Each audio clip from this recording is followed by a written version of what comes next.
कमलेश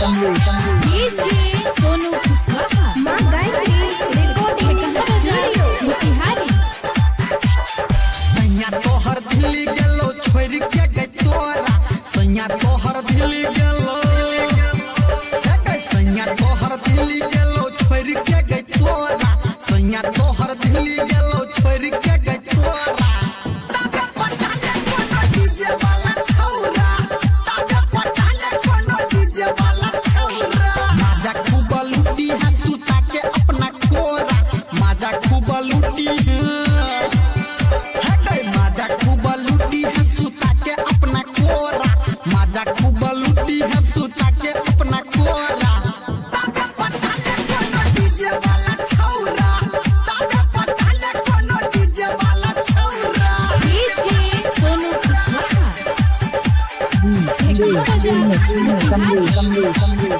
77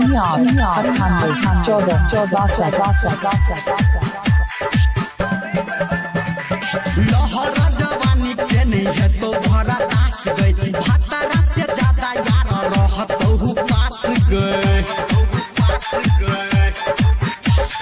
लहरा जवानी के नहीं है तो भरा आस गए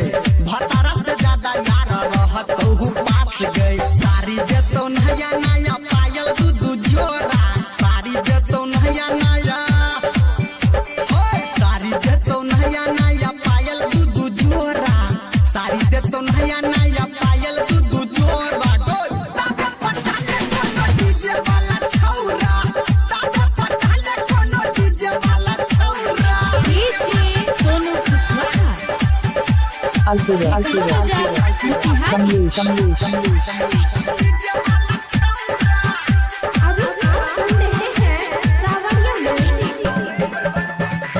डीजे वाला संगे एगो है तो ऑपरेटर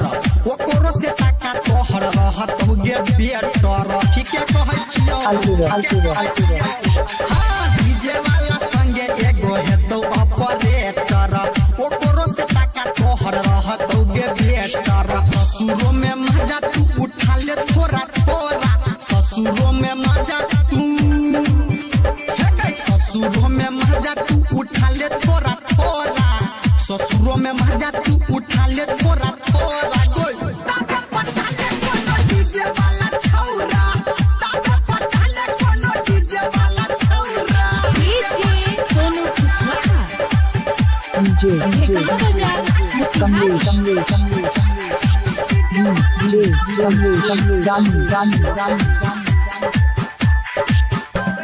ज्यादा हम तोरा से नहीं करब बहस गए धर्मेंद्र के देख एना नी तू हंस गए कह दै छियो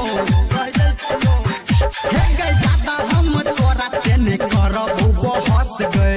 धर्मेंद्र के देख एना नी तू हंस गए डीजे संजय गौतम जी ही करे छौनी होरा डीजे संजय गौतम जी हे गे सुना डीजे संजय गौतम जी ही करे छौनी होरा डीजे संजय गौतम जी करे छौनी होरा ताके पटाले कोनो डीजे वाला छौरा ताके पटाले कोनो डीजे वाला छौरा कमलेश 77 98 14